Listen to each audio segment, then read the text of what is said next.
Sister Medlin, so many memories. And as everybody has talked, I thought, yes, Brother Rivers, I had dark hair once too.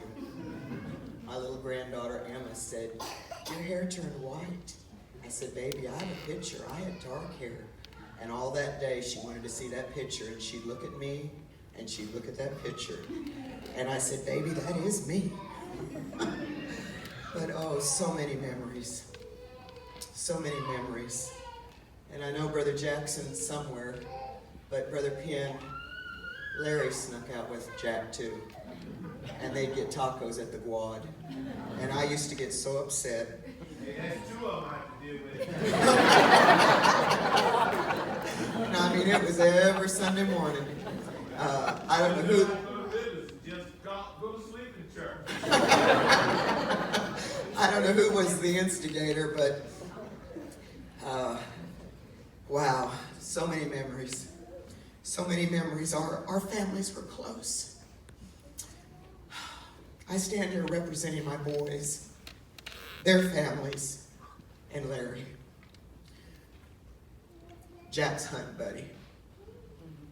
The Medlin and the Zimmerman families go way back. We go all the way back to 105 Carolina.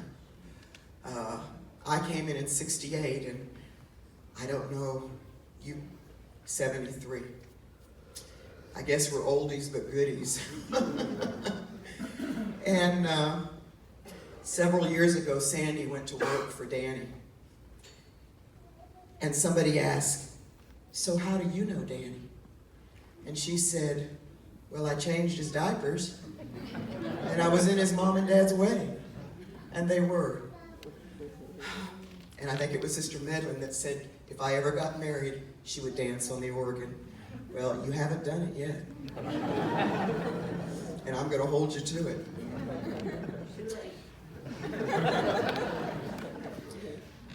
Both Sister Medlin and Jack were good friends. Oh, I remember picnics, and I remember dinners, and I remember dominoes, and I remember my boys and playpens, and we just did everything together. But I'll say this, Larry and Jack Medlin became real buddies. They loved to hunt, they loved to fish, and they loved to get in trouble. Years ago, Southwest Research was on the south side of town. And it had two very large open facilities where monkeys were housed for research. And apparently monkeys and deer like each other. So, yep, this became Jack and Larry's hunting lease.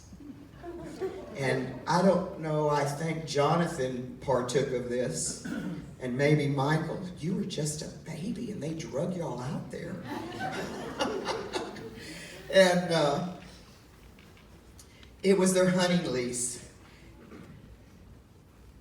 And you know what? I was always afraid instead of a deer, there was going to be a monkey on my dinner table. Because I used to say, you're going to get in trouble. You're going to shoot a monkey. And I mean, it was often. I think they had an old car out there, and that was their hunting lease. And these type of shenanigans happened over and over. They were hunting at the Friesenhahn Ranch. And somehow they would wander over past the no trespassing sign. The game warden appeared, and away they'd run. Jack and Larry jumping fences, shimmying up trees on their way of escape. Only thing wrong, Jack was short and Larry was tall, and it was each man for himself.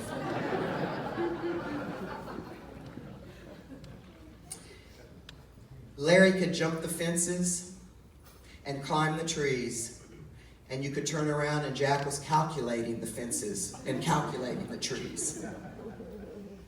They fished at Calaveras Lake, and I am definitely incriminating them, and I saw my brother-in-law Jimmy walk in. Thank you for coming. In fact, he called me and he said he was going to be here. They were at Calaveras Lake. And I do believe it was Brother Rivers that was involved in this one. They would use, I believe, was it an old telephone? Uh-oh, does somebody know about that? It was an old telephone, and I'm not sure how it happened, but they would call the fish up. And they would, I guess, put the two wires together, and suddenly on the top of the lake, there was a boatload of fish. And they didn't need poles, all they needed was a bucket. And you know what? They would return laughing and laughing about their near captures, their boatload of fish, and for days the stories would be relived. And you know, on one of the trips, I remember recently, Jack was telling me, he said,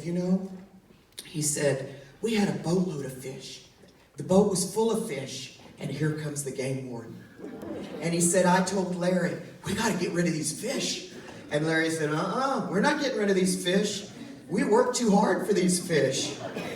Well, I think Jack won, because they both came home.